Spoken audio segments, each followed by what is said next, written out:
gente, essa é a quarta aula, né, de Ciência dos Materiais, e hoje a gente vai comentar alguma coisa sobre algumas propriedades físicas, né, dos materiais que são importantes para o uso na engenharia. Então, em termos de aplicações e como é que a gente faz o uso desses materiais e dessas propriedades desses materiais. Bom, começando com as propriedades elétricas dos materiais, né, a gente viu numa das primeiras aulas que a ligação metálica ela oferece uma série de requisitos, né, para a estrutura do material, onde essas propriedades elétricas, né, elas estão muito ligadas ao tipo de ligação química ou de defeitos associados a essas ligações químicas. Isso quer dizer o quê? Que a gente consegue utilizar variações nessas propriedades elétricas para a gente caracterizar defeitos também, tá? E uma outra coisa que é muito importante a gente ter em mente é que a energia elétrica ela pode ser convertida sempre, né, em energia mecânica, energia térmica, energia luminosa, energia sonora ou várias outras formas de energia.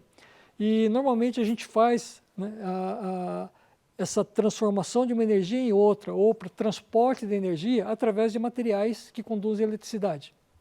Tá? Então, aí que está uma importância muito grande dos materiais condutores. Tá? Então, alguns exemplos que a gente pode citar, né, das propriedades elétricas que estão associadas a materiais, a gente pode colocar, por exemplo, a relação entre eletricidade e luz. Né? Então, a gente conhece, né, a lâmpada, né, as lâmpadas, seja elas as lâmpadas incandescentes ou as fluorescentes, né, que a gente tem a eletricidade gerando luz. E a gente tem também o contrário, a gente tem luz gerando eletricidade, como nas células fotovoltaicas, né, as células solares, os fotodiodos, os fototransistores, né, e assim por diante. Então tem uma série de componentes eletrônicos, né, que a gente consegue converter uma energia luminosa, né, luz ou energia eletromagnética, em eletricidade. Né? E nós temos, por exemplo, a conversão da energia elétrica em som, né, como nos alto-falantes, né, nos fones de ouvido que a gente escuta música, né?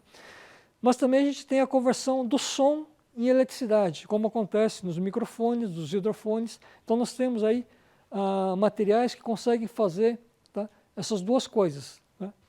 O transporte de energia entre eletricidade e alguma outra coisa. Por exemplo, também, no caso da eletricidade e temperatura, né, nós temos o exemplo do ferro elétrico, né, onde a gente usa energia elétrica para aquecer, né, o ferro e utilizar o ferro quente. Temos o chuveiro elétrico, né, para aquecer a água, onde a gente consegue então converter energia elétrica em temperatura.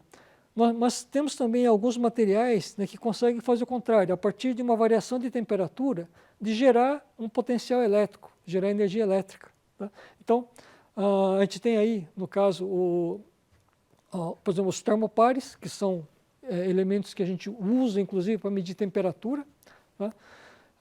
Os resistores sensíveis à temperatura, os termistores, né? E assim por diante. Então, tem uma série de materiais que a gente consegue usar, né, para fazer essa conversão de energia elétrica em térmica também.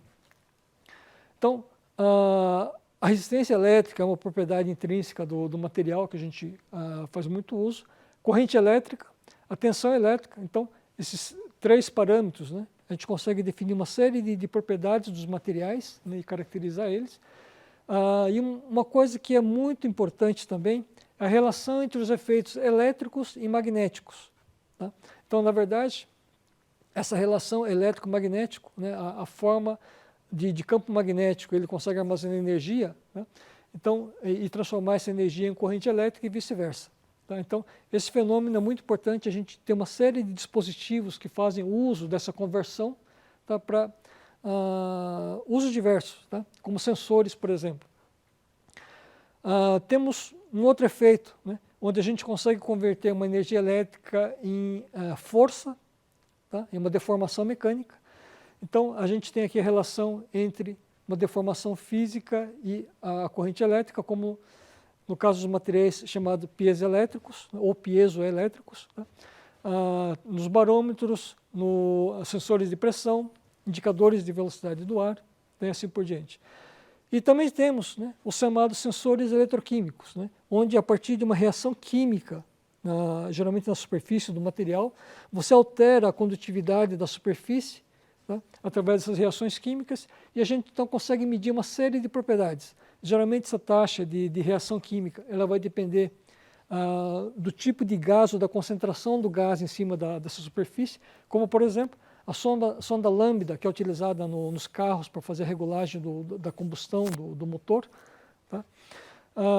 Onde você consegue então detectar a concentração de oxigênio no gás de escape, tá? do motor de combustão, e a partir então daí saber se ele está com excesso ou falta de oxigênio e regular então a taxa de mistura combustível-oxigênio, né? O combustível-ar, que entra no motor do carro. Bom, com relação à parte da propriedade elétrica, né, tem dois parâmetros que são muito importantes, que é a resistividade e a constante dielétrica.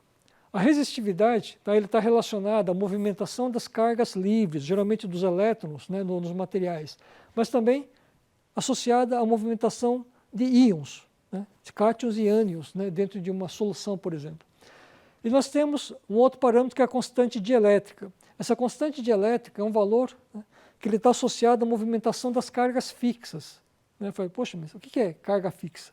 Bom, se a gente imaginar uma ligação química ou qualquer estrutura que esteja fixo, né, se você aplica um campo elétrico nesse material, o próton vai ser atraído de um lado e os elétrons do outro lado. Se esse campo for muito intenso, essa força for muito intensa, você vai chegar uma hora que você vai romper essa ligação química. Tá? Você vai dissociar o material. Então, esse efeito da dissociação desses portadores de carga que estão grudados, por exemplo, no caso de um cristal iônico ou de um sódio, né? O NaCl, o sódio e o cloro. O sódio é positivo, o cloro é negativo. Quando você aplica uma diferença potencial muito grande, o sódio tem a tendência de ir de um lado e o cloro do outro lado. A hora que você consegue separar, tá, esse composto, você consegue então medir o dielétrico do material. Então, essa resistência a esse transporte de carga associado a cargas fixas do material. Bom, para a gente poder entender um pouquinho mais a fundo como é que ocorre a corrente elétrica nos materiais, a gente volta lá no modelo, né, das ligações metálicas, onde a gente tem os átomos, o núcleo dos átomos fixos, né, por atração eletrostática, rodeado, né, de um mar de elétrons, né, que estão livres na estrutura. Então, isso quer dizer o quê? Que esses elétrons, se eu aplico um potencial elétrico nesse material, os elétrons vão tender a deslocar numa direção. E para a gente entender como é que é esse deslocamento do elétron dentro do material, né, existe uma série de estudos, onde Drude foi um dos primeiros, né, a propor a teoria, né, usando a teoria cinética dos gases, de propor que o elétron ele se comporta de uma maneira parecida com a difusão de um átomo dentro da estrutura. Quer dizer, ele vai tender a fluir de uma região para outra, né, e ele vai colidindo com o material, vai e vem, tá, e na média ele desloca num sentido. Esse deslocamento do elétron no sentido, ele depende de uma série de parâmetros do material. Por exemplo, a quantidade de elétrons livres que esse material tem, né? Se o núcleo dos átomos ele tem pouco ou muito prótons na estrutura, né? Para que ele possa dificultar ou não essa passagem, essa difusão do elétron. Ele depende, por exemplo, também, bom, esse tipo de propriedade é uma característica, né? Então, do material, cada material tem uma propriedade, mas ele depende de outras coisas mais também. Por exemplo, da secção transversal, né, onde esse elétron vai fluir. Esses elétrons vão fluir. Tá? Então, quanto maior a seção transversal, a gente vai ter uma maior passagem da corrente. E ele é inversamente proporcional à distância, né, que esse elétron vai ter que fluir. Tá? Então, nós temos aí uma analogia muito boa, tá, com a cinética dos gases, né, do efeito difusivo, né, dos gases. Com relação às leis da física que controlam a corrente elétrica, resistência elétrica, potencial elétrico, acho que vocês devem recordar da física, né, que existe uma relação entre esses efeitos, né, que foi dado pela lei de Ohm, né, que a gente tem, onde a tensão é igual à resistência vezes a corrente, ou a resistência é uma medida, né, que é relação da tensão sobre a corrente elétrica. Tá? Então, essa medida de quanto de corrente ele flui pelo material a partir de uma tensão aplicada é que vai definir qual que é a resistividade que esse material fornece. E essa mesma resistividade, tá, R, é o que a gente viu que o Drude propôs, né, onde essa resistividade está relacionada então com uma constante que depende do material. Né? Então essa resistividade, que é a dificuldade da passagem da corrente elétrica, ela é proporcional à distância, à espessura que esses elétrons têm que atravessar, e é inversamente proporcional à área. Tá? Ou seja, a resistividade elétrica, né, é o recíproco da condutividade elétrica. Tá? Um é o inverso do outro. Tá? Então, isso a gente consegue fazer uso desse tipo de efeito, de propriedade, né, em vários dispositivos, principalmente nos componentes, nos dispositivos eletroeletrônicos, né, onde, como por exemplo nos potenciômetros. Tem diversos tipos de potenciômetros com formatos diferentes, né, e dimensões diferentes, onde a gente tem, por exemplo, no caso de um potenciômetro circular, essa pista, né, é feita de um material resistivo, e à medida que esse contato elétrico ele passa de um lado entre o A e o C, tá, ele muda o valor da resistência que está, né, nesse ponto para cá ou nesse ponto para cá. Então, variando essa resistência, eu consigo sintonizar ou fazer vários usos desse tipo de dispositivo. Assim como eu tenho o potenciômetro angular, né, eu posso ter ele linear, né, potenciômetro linear, parecido com o que é usado nas mesas de som, né, onde você tem aí, para fazer a equalização do som, tem uma série de potenciômetros lineares parecido com esse. Um outro efeito, tá, que no caso, além da condutividade elétrica, ou no caso de eletrônica de elétrons, tá, o Arrhenius, estudando soluções ácidas, tá, ele observou que vários líquidos, né, e soluções ácidas, eles também permitiam a passagem da corrente elétrica.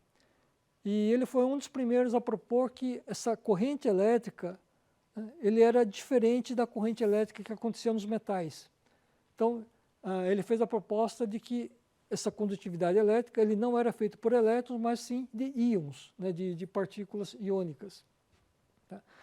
E a gente sabe, né, hoje, né, que depois de vários tipos de estudos que se fizeram com materiais, que a temperatura alta, né, ela facilita, tá, a concentração de defeitos. Geralmente a gente aumenta a concentração de defeitos à medida que a gente aumenta a temperatura.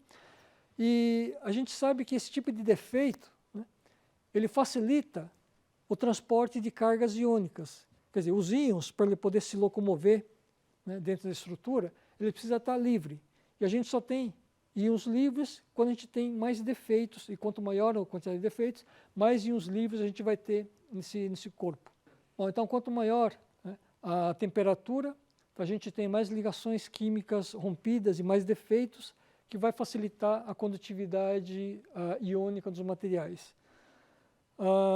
Um exemplo, né, é o sódio, o NaCl, tá, que em temperatura ambiente ele é um isolante elétrico, tá, mas que quando aquecido, a temperatura aí próximo dos 800 graus, ele se torna um condutor. Tá. Não é um condutor muito bom, mas é um condutor até que razoável, né, com uma resistividade de 10 a menos 1 ohms. Tá. E outra que esse tipo de materiais iônicos, né, geralmente são facilmente dissociados em água, e uma vez dissociado em água, né, onde você tem o Na+ formando cátion e o Cl- formando ânion, ele fica solto na solução, tá, dissolvido na água, e se torna um bom condutor iônico. Tá. Então, no caso da condutividade dos materiais, né, a gente tem, por exemplo, que a grande maioria dos materiais tem a sua condutividade elétrica, né, aumentada com o aumento da temperatura, exceto para os metais. No caso dos metais, né, nós temos um comportamento contrário. Quanto mais baixa a temperatura, maior a condutividade elétrica. Tanto é que alguns materiais apresentam o fenômeno da supercondutividade, né, quando resfriados a temperatura do zero absoluto. Então, quando a gente chega próximo aqui do zero absoluto, onde o núcleo tá, dos prótons eles estão totalmente fixos, parados, né, sem vibrar. Tá? Os elétrons ficam praticamente livres, né, totalmente livres na estrutura, e você tem aí uma resistividade muito baixa quando você tem uma temperatura baixa, no caso dos metais. No caso dos materiais iônicos covalentes ou de soluções iônicas, né, quanto maior a temperatura, você vai ter mais material disponível para se movimentar, então a condutividade elétrica aumenta com a temperatura. Então aqui nós temos, então, no caso dos materiais condutores, só para a gente ter uma ideia de valores, né, que no caso dos cristais iônicos, os eletrólitos sólidos, os eletrólitos fortes, tá, a gente tem aí valores de condutividade que vão, né, desde 10 a menos 16, que é um material não condutor, um isolante elétrico, tá, até próximo aí, né, do valor de 1, ou até de 1000 ohms. E nós temos aqui os condutores eletrônicos, né, geralmente dos metais, que ele tem uma condutividade muito alta. Tá? Então, aqui a gente tem valores, tá, só para a gente comparar a diferença, tá, que a gente tem entre o material condutor e não condutor. Ele chega a ter aí uma potência de ponta a ponta, né, entre o melhor condutor elétrico e o não condutor elétrico. Tá? Uma das maiores variações, tá, de grandezas que a gente tem na natureza, tá? que ele chega aí, né, da ordem quase de 10 a menos 20, tá, de valores. Bom, esse tipo de condutividade eletrônica a partir de soluções iônicas, tá, ele é muito importante, né, porque a gente consegue fazer uso de uma série de aplicações desses condutores iônicos. Uma delas, né, é no caso de pilhas e baterias. Né? A gente conhece, né, a bateria do carro de chumbo ácido, né, que são os, né, armazenadores de energia, que a condutividade aqui interna, né, ela é feita dentro de uma solução de um eletrólito, né, que ele vai gerar, então, potencial nos terminais. Então, todas as pilhas, baterias, né, seja ele de chumbo ácido, níquel-cádmio, lítio-polímero, né, são componentes formados por eletrólitos, né, e geralmente eletrólitos sólidos, que como ele tem uma diferença de potencial intrínseco alta, né, ele acaba criando uma diferença de potencial que a gente consegue usar isso como um armazenador de energia, ou um fornecedor de energia. Uma outra forma de armazenar energia também que a gente tem, né, é usando capacitores. Né? O que é um capacitor? Né? Se vocês lembram lá da física, né, o capacitor nada mais é que duas placas condutoras, né, que se faceiam, né, sem ter contato físico, onde você coloca um material não condutor no meio dessas duas placas e você aplica uma diferença potencial. Então, quando você aplica uma diferença potencial, né, por exemplo, negativo de um dos lados, né, você vai ter a formação de uma placa positiva do outro lado. Quer dizer, ele cria aqui uma diferença potencial entre as duas placas. Tá? E uma vez desligada a bateria, esse potencial ele se mantém porque você tem um condutor aqui, quer dizer, um material não condutor no meio, que é chamado um dielétrico. Tá? E, então, eu posso usar então, a quantidade de cargas que estão armazenadas nessas duas placas, né, como se fosse uma fonte de energia, como se fosse uma pilha. Tá? Então, essa é a forma como esse capacitor vai armazenar essa energia. Bom, no caso do capacitor, tá, tem várias maneiras de eu alterar esse valor da capacitância. Seja eu alterando a distância entre as placas do capacitor, seja eu aumentando a área frente a frente, né, do capacitor, ou eu alterando o dielétrico do meio que estão separando essas duas placas do capacitor. Tá? Então, fazendo a variação, né, de qualquer um desses três componentes, eu consigo medir uma variação de capacitância.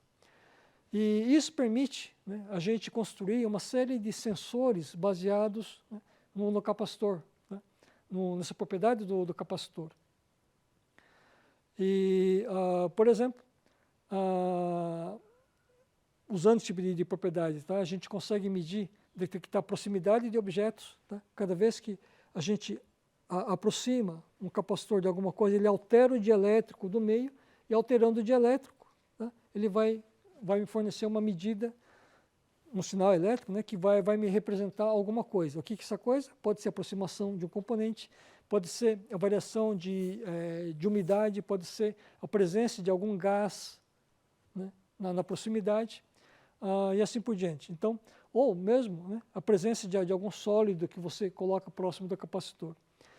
E, inclusive, esse tipo de arranjo, tá, onde a gente consegue alterar, por exemplo, o dielétrico aqui no meio de um capacitor, você consegue fazer um sensor de posição, onde você, alterando esse dielétrico, movendo esse dielétrico para dentro ou fora, né, da placa de um capacitor, de fazer uma medida de um sensor de posição. Tá? Inclusive, esse tipo de sensor são muito sensíveis. Se você faz o afastamento, tá, dessas duas placas, né, e mede a variação de capacitância, você consegue pegar variações muito pequenas, né, deslocamentos muito pequenos para medir essa variação. Então, a gente tem vários tipos de arranjos que se pode fazer para medir esse tipo de propriedade capacitiva, né, dos materiais. E aqui a gente tem, né, uma tabela com os valores da constante dielétrica de alguns materiais. Então, foi estabelecido que para o vácuo, né, a constante dielétrica era 1, e assim a gente mede do ar, geralmente dos materiais isolantes, né, como teflon, papel parafínico, poliéster, plástico, tá, o silício ou o vidro, né, o óleo. Então, a gente vai tendo aqui em valores crescentes, tá, de dielétrico ou de materiais cada vez mais isolantes. E uma coisa muito estranha, né, que a gente observa é que, por exemplo, a água, né, que normalmente a gente leva choque na água, né, quando você vai fechar um chuveiro elétrico que não está aterrado direito, você leva choque na torneira. Né? Fala, poxa, mas a água conduz eletricidade? Depende. No caso da água pura, a água destilada, né, a água destilada não conduz corrente elétrica. Ele é um dos materiais que apresenta um dos maiores valores, tá, de elétrico que a gente tem na natureza, tá, de material natural. E parecido com, bom, no caso de titanato são compostos artificiais, não são naturais, né? Então, dos materiais naturais que a gente tem, a água destilada, a água pura, tá, é um dos materiais que tem maior constante elétrica. Tanto é que a água pura é usada para fazer o resfriamento e o isolamento elétrico, tá, dos tubos de raio-x, que para poder funcionar, né, a gente aplica tensões aí de 20, 30, 40, 50 mil volts de tensão, né, nesse tubo. Então, essa constante dielétrica é uma característica do material. Tá? Cada material tem sua constante dielétrica bem definida. E, então, a gente consegue utilizar, dependendo do caso, tá, a constante dielétrica para caracterizar o material. O problema é que a gente pode ter vários materiais, né, ou materiais diferentes que apresentam o mesmo valor de constante dielétrica. Tá? Então, esse é uma coisa que às vezes prejudica, no caso, né, a caracterização do material pelo dielétrico, né, só pelo valor da constante dielétrica.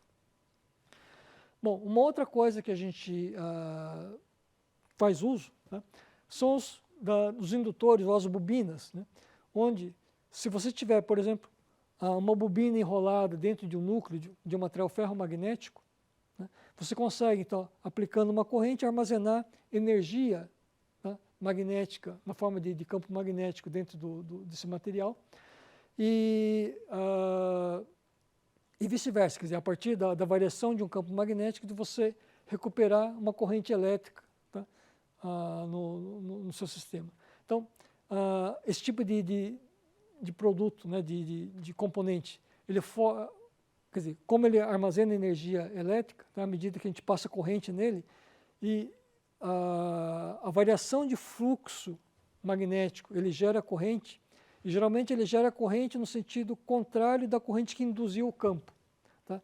Isso quer dizer o quê? Que uma bobina, ele funciona como se fosse um filtro passa-baixa, ele impede a passagem de corrente de alta frequência, tá, enquanto ele consegue deixar passar frequências de baixa, ou melhor, correntes de baixa frequência. Tá? Então, a gente, usando então o indutor, a gente consegue fazer esse tipo utilizar esse componente, né, para vários tipos de dispositivos eletrônicos. E tem uma outra coisa, se a gente coloca dois enrolamentos, né, no mesmo núcleo, né, e Faraday, né, ele observou que quando a gente faz esse enrolamento no núcleo, né, que a gente tem essa relação, né, que a variação do campo, ele depende do número de espira e do potencial aplicado. Tá? E que se a gente usa o mesmo núcleo para colocar duas bobinas, né, com número de espiras diferentes, tá, a gente consegue fazer, né, ou montar um transformador onde a gente tem que a variação de tensão entre o enrolamento primário e o enrolamento secundário, ele é proporcional, tá, ao número de espiras que você tem no enrolamento primário e no enrolamento secundário. Então, como a variação do fluxo magnético ele é igual aqui e aqui, né, se tem a mesma variação de fluxo, o que você induz de um lado, você tira do outro lado. Então, se a relação de número de espiras for diferente, você consegue alterar o potencial elétrico. Tá? E assim funcionam os transformadores. Tá? E não só o transformador, como uma série de filtros, tá, de corrente. Bom, uma das aplicações que a gente faz bastante uso, tá, desse tipo de propriedade são os sensores indutivos, tá? Onde você tem, por exemplo, um tipo de arranjo parecido com esse, né? Enrolamento secundário, né? Aqui com o mesmo número de espira, e enrolamento primário. Você aplica uma corrente, induz uma certa tensão, e à medida que você varia o núcleo, tá, dessa bobina, você varia a indutância aqui dentro, tá? Você faz esse deslocamento do coisa, você consegue pegar então uma diferença de tensão entre essas duas bobinas, e você consegue, então, ver esse deslocamento do núcleo em relação, tá, a esse sistema. Então, com isso a gente tem o que a gente chama de LVDT, que é um sensor, né, indutivo que mede displacement, mede deslocamentos. Tá? E são muito sensíveis, a gente consegue pegar variações aí de submicrons, né, de distância de variações de deslocamento, usando um sisteminha desse. Bom, outro efeito que a gente tem, né, é o chamado de ferroeletricidade, né, que está associado ao magnetismo também, onde os materiais ferroelétricos, né, eles apresentam, né, um momento de dipolo elétrico espontâneo. Se vocês lembram lá da química, né, todo átomo que tem o seu parzinho de elétrons, e cada elétron ele tem um spin, né, spin mais meio e menos meio. Então, quando você tem o par de elétrons associado, e com mais meio e menos meio, eles se cancelam, eles acabam criando um momento magnético que se cancela. Mas se você tiver um elétron desemparelhado, né, no orbital desemparelhado, você tem que naquele átomo você tem um dipolo orientado. Tá? Se por acaso esse material ele conseguir fazer com que os vários átomos consigam ter um alinhamento desses dipolos, você cria, né, no material uma polarização permanente, que são chamados dos materiais magnéticos, né? Então, tem vários tipos de compostos que apresentam esse tipo de propriedade, uma delas é a ferrita, né? E esse magnetismo dos materiais ferroelétricos, né, eles podem ser usados para diversas coisas. Tá? Aqui a gente consegue observar, né, nesse tipo de exemplo, os elétrons desemparelhados, e quando você tem o par de elétrons que o momento de dipolo, né, magnético acaba um anulando o outro, né, e você não tem, então, um efeito, né, de dipolo induzido aqui. Então, esse tipo de comportamento dos materiais magnéticos, os que conseguem ter uma orientação do efeito magnético, né, bastante intenso, que todos os átomos conseguem alinhar esse dipolo, né, nós temos que, mesmo nesses materiais magnéticos, se a gente começa a aumentar a temperatura, essa temperatura começa a criar agitações térmicas internas, né, das ligações químicas, e chega uma hora que ele começa a desalinhar esses dipolos. Então essa temperatura é chamada temperatura de Curie, tá, onde esses materiais eles perdem essa propriedade magnética a partir dessa temperatura. Tá? Então você não tem mais o alinhamento desses dipolos. Bom, esse tipo de propriedade do ferromagnetismo, né, ele é um processo físico, né, que acontece, né, em vários tipos de materiais. Eu tinha comentado, a magnetita é um dos materiais naturais que apresenta esse tipo de propriedade, né, onde tem esse tipo de alinhamento, então são os ímãs naturais. Né, e no caso da magnetita, foi um dos primeiros materiais magnéticos descobertos, né, há mais de 2.000 anos atrás, e serviram como base para o estudo de uma série de materiais ferromagnéticos. Hoje, os materiais ferromagnéticos, né, são usados em uma variedade de aplicações, como motores, né, motores elétricos, geradores, transformadores, telefones, os microfones. Tem uma série de propriedades que a gente faz uso disso no nosso cotidiano, usando essa propriedade do ferromagnetismo. Bom, além dessa propriedade ferromagnética, né, do coisa, nós temos três propriedades muito legais que a gente encontra nos materiais, né, que é o chamado efeito piezoelétrico, que eu já havia comentado antes lá no início, né, que é a transformação de energia mecânica em energia elétrica, o piroelétrico, que é a variação de temperatura gerando potencial elétrico, e o material ferroelétrico, que eu acabei de falar sobre a propriedade magnética. Então, fazendo uso, né, desse tipo de propriedade, a gente consegue montar vários tipos de dispositivos. E esses materiais, para poder apresentar esse tipo de comportamento, ele precisa ter algumas condições básicas. Uma delas, né, é que os cristais, né, eles precisam ter os eixos polares, né, orientados. Quer dizer, então, alguns cristais, né, que têm um ou mais eixos polares, ele pode apresentar esse efeito piezoelétrico. Tá? E alguns cristais com um eixo polar, né, um único eixo polar, ele pode apresentar esse efeito de adquirir cargas opostas quando submetido a uma variação de temperatura, então ele seria um material piroelétrico. Tá? E